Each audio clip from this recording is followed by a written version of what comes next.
Employee அவர் மனைவி கூட சண்டை போட்டாரு. இஸ்லாமிய சட்டப்படி ஒருத்தர் 2 மனைவி வச்சுக்கலாம் அப்படின்ற மாதிரி இருக்குதே, நம்ம பேசாம 2வது மனைவி பண்றதுக்காகவாவது நம்ம டக்கான ஒரு கன்வர்ஷன் பண்ணிடுவோம், முஸ்லீமா மாறிடுவோம். சைலண்டா ஒரு முஸ்லீமா கன்வெர்ட் ஆயிட்டாரு.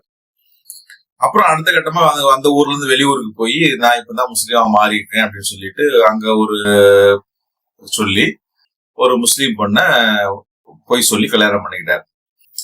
கொஞ்ச நாள் போச்சு, இந்த விஷயம் முதல் மனைவிக்கு தெரிய வந்துச்சு. உடனே அவங்க ஒரு போலீஸ்ல ஒரு கம்ப்ளைண்ட் பண்ணாங்க. இது மாதிரி இந்த கவர்மெண்ட்ல வேலை ஒர்க் பண்றாரோ அந்த கவர்மெண்ட் ஆபீஸுக்கு ஒரு கம்ப்ளைண்ட் பண்ணாங்க. அப்புறம் 2வது மனைவி அவங்களும் ஒரு கம்ப்ளைண்ட் பண்ணாங்க.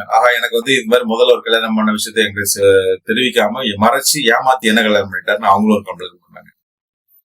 என்ன ஆச்சு அப்படின்னு பாத்தீங்கன்னா, அவங்க அரசாங்கத்துல கொடுத்த கம்ப்ளைண்ட்னால அவரோட வேலை போச்சு. ஒரு அரசாங்கத்துல இருக்கிறவன் முதல் திருமணம் 2 கல்யாணம் பண்ணான்னா அது பெரிய குற்றம்னு சொல்லி பிகமின்னு சொல்லி அந்த வேலை போச்சு. அப்புறம் அந்த முதல் கொடுத்த கம்ப்ளைண்ட் படி அங்க போலீஸ்காரங்க ஆக்ஷன் எடுத்து ஒரு கிரிமினல் கேஸ் போட்டு அதுக்கு ஒரு பனிஷ்மெண்ட் நடந்தது. 2வது மனைவி கொடுத்த கம்ப்ளைண்ட்லயும் படி போலீஸ் கேஸ் நடந்து அதுக்கும் ஒரு தண்டனை அவர் கிடைச்சது. இதுல வேடிக்கை என்னன்னா, அவரு கோர்ட்ல ஒரு டிஃபென்ஸ் எடுத்தார். ரொம்ப ஒரு புத்திசாலி இல்லையா? நான் இஸ்லாமியனா மாறிட்டேன், முஸ்லீமா மாறிட்டேன்.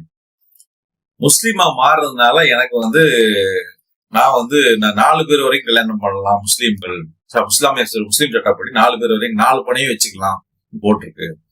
அதனால நான் 2வது கல்யாணம் படி சட்டப்படி செல்லும், அது குற்றம் கிடையாது அப்படின்னு ஒரு ஆர்குமெண்ட்டை முன் வச்சார்.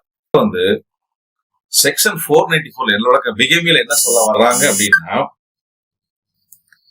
ஒரு மனிதன் அது ஆணாவும் சரி, ஆணாவா இருந்தாலும் சரி, பெண்ணாக இருந்தாலும் சரி, முதல் திருமணம் செய்து அந்த முதல் திருமணம் எந்த வழிமுறைப்படி செய்யப்பட்டதோ அந்த வழிமுறைகள் படி 2ஆம் திருமணம் செய்வதற்கு தடை இருக்கும் பட்சத்தில் அந்த மனிதன் 2ஆம் திருமணம் செய்யக்கூடாது. அப்படி செய்தால் அது பிகமி ஆகும்.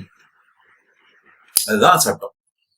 எப்படி என்னன்னா, ஒரு ஹிந்துவா இருக்கிறவர் ஹிந்து சட்டப்படி முதல் மனைவி கல்யாணம் பண்ண 2வது கல்யாணம் பண்ணக்கூடாதுன்றது தடை செய்யப்பட்ட விஷயம்.